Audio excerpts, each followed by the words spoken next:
দর্শকরা, তোমরা সবাই কেমন আছো? আমি চালাক শিয়াল চলে এসেছি তোমাদের কাছে। অতি চালাকের গলায় দড়ি। হ্যালো মাই ম্যাক্সিম মাঞ্চার্স, কেমন আছো তোমরা সবাই? সব গেমারদের আমার পক্ষ থেকে রইলো অনেক অনেক শুভকামনা। স্যান্ডেলিনা স্যান্ডেল সোপ রূপচর্চায় আভিজাত্য। প্রথমে তারা বিশ্বাস করতে চায়নি যে ম্যাক্সিমের ভয়েস ওভারটাকে আমি দিয়েছি।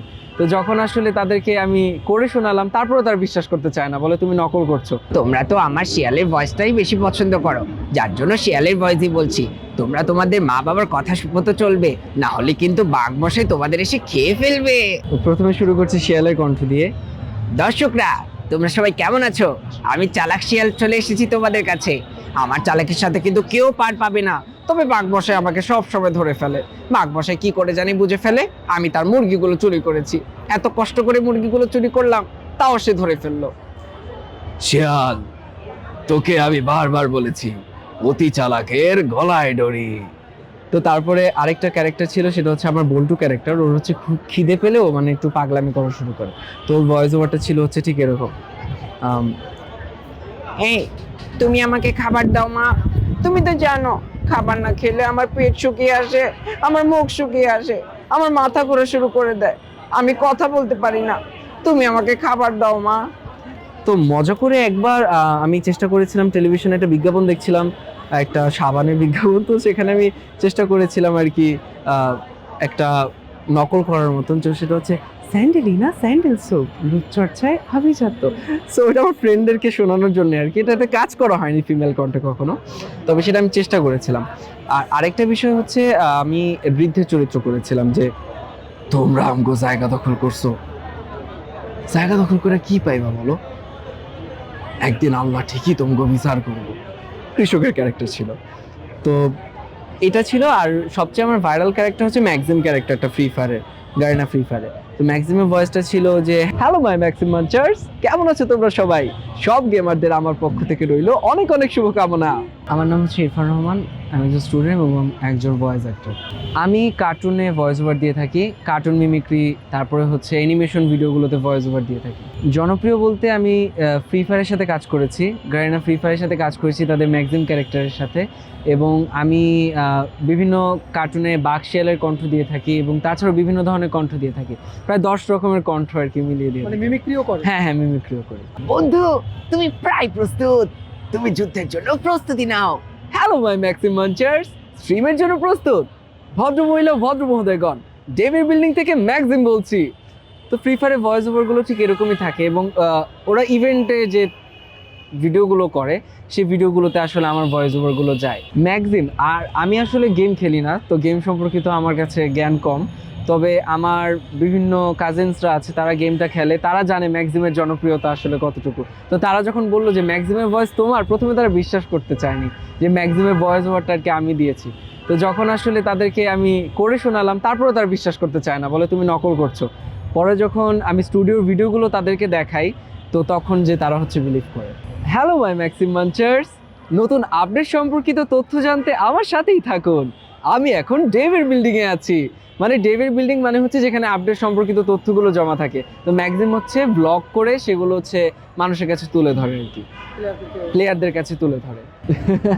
না, অনেক টাকা পেয়েছি তা না, যতটুকু পেয়েছি আমি তাতেই আমি সন্তুষ্ট। প্রথমে তো আমি বিশ্বাস করতে চাইনি যে ফ্রি ফায়ারের মতন কোম্পানির কাছে আমি কাজ পাবো বা আমি সিলেক্টেড হব। আমাকে 21 বারের মতন অডিশন দিতে হয়েছে এটার জন্য। তাদের যোগাযোগ হয় আমার একটা এজেন্সির মাধ্যমে, তো সেখান থেকে তারা অডিশন দিতে বলেছিল। তো আমি বাসায় বসে রেকর্ড করে তাদেরকে পাঠাই। তারপরে তারা হচ্ছে আমাকে স্টুডিওতে ডাকে, স্টুডিওতে আরও 5-6 জন ছিল।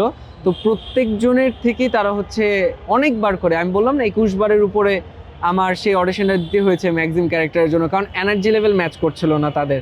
তো সব শেষে আবার বাসায় ফেরার পর তারপরে আবার তারা বললো যে এই লাইনগুলো আবার আমাদেরকে একটু রেকর্ড করে পাঠাও।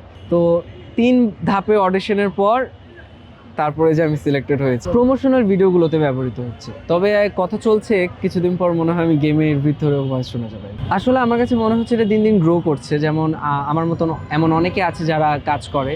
তো আসলে তাদেরকে সবার সামনে আনা উচিত এবং তাদেরকে আরও স্বীকৃতি দেওয়া উচিত, তাহলে আই থিঙ্ক তারা সাহস পাবে।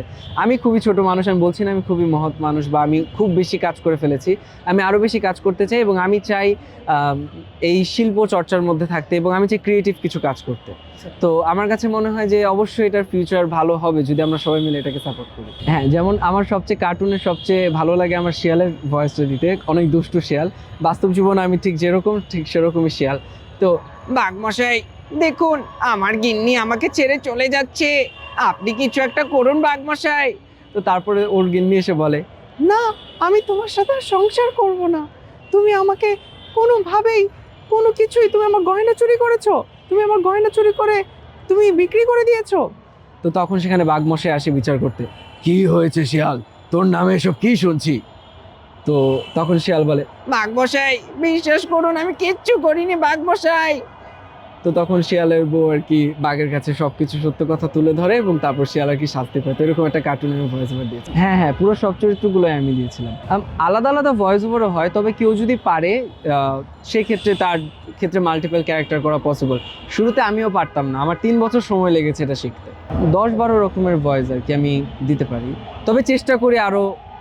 আমি চেষ্টা করি কি, মানে আমার হচ্ছে কয়েকদিন আগে একটা ভাইরাল হয়েছিল, আমি সেটা চেষ্টা করেছিলাম যে আজকে আমার মন ভালো নেই, এরকম একটা ভয়েস ওভার। তো আমি চেষ্টা করি যে ভয়েস ওভারে আমি পারি চেষ্টা করি, যদি না হয় তাহলে সেটাকে আমি আর করি না, কারণ আমার গলায় যেটা ভালো শোনাবে না সেটা তো আমি আর করবো না। ভবিষ্যৎ পরিকল্পনা, আমি গল্প বলতে চাই, সেটা আমার অ্যাক্টিংয়ের থ্রুতে হোক বা আমার ভয়েস অ্যাক্টিংয়ের থ্রুতে হোক। আমার অভিনেতা হিসেবে ছোট থেকে ইচ্ছে আছে কাজ করার, তো আমি আসলে সুযোগের অপেক্ষায় আছি। এখন আমি ভয়েস অ্যাক্টিং নিয়ে আছি, তবে আমি সুযোগ খুঁজছি অ্যাক্টিং করার। পড়াশোনা হচ্ছে আমি ইন্টার সেকেন্ড ইয়ারে পড়ি কেএল জুবলি স্কুল ও কলেজে। আমার সব শিক্ষকরা আমার ভিডিও দেখে। না না না, পড়াশোনা আমি ব্যালেন্স করার চেষ্টা করি, সব কিছুরই ব্যালেন্স করার চেষ্টা করি। আর আমার মা তো আছে, সে আরো ভালো গুছিয়ে দেয়।